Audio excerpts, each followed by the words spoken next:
കാസർഗോഡ് ബന്ദിയോട് അടുക്കയിൽ 19-കാരിയായ പെൺകുട്ടിയെ ഫ്ളാറ്റിൽ തൂങ്ങിമരിച്ച നിലയിൽ കണ്ടെത്തി. സംഭവത്തിൽ കുമ്പള പോലീസ് അന്വേഷണം തുടങ്ങി. അടുക്കം ഷിഹാബ് ഇംഗ്ലീഷ് മീഡിയം സ്കൂളിന് സമീപത്തെ ഫ്ളാറ്റിൽ താമസിക്കുന്ന ബദുർദ്ദീൻ മറിയ ദമ്പതികളുടെ മകൾ റഹീന എന്ന റന ഫാത്തിമയാണ് തൂങ്ങിമരിച്ച നിലയിൽ കണ്ടെത്തിയത്. ശനിയാഴ്ച രാത്രി ഭക്ഷണം കഴിച്ച് ഉമ്മയുടെ കൂടെ ഉറങ്ങാൻ കിടന്നതായിരുന്നു.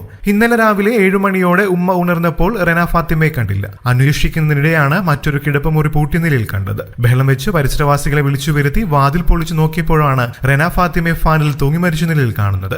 ഒരു യുവാവ് 19-കാരിയായ പെൺകുട്ടിയെ നിരന്തരം ശല്യം ചെയ്തിരുന്നതായി പോലീസിന് വിവരം ലഭിച്ചിട്ടുണ്ട്. റന ഫാത്തിമയുടെ ഫോൺ പോലീസ് കസ്റ്റഡിയിലെടുത്ത് പരിശോധിച്ചു വരികയാണ്. യുവാവിനെതിരെ അന്വേഷണം ആവശ്യപ്പെട്ട് റന ഫാത്തിമയുടെ മാതാപിതാക്കൾ ഉന്നത ഉദ്യോഗസ്ഥർക്ക് പരാതി നൽകാൻ ഒരുങ്ങുകയാണ്.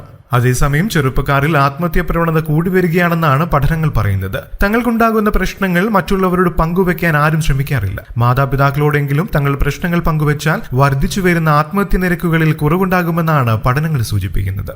കൂടുതൽ വാർത്തകൾക്കും വിശേഷങ്ങൾക്കുമായി ഈ ചാനൽ സബ്സ്ക്രൈബ് ചെയ്യാൻ മറക്കല്ലേ. നന്ദി.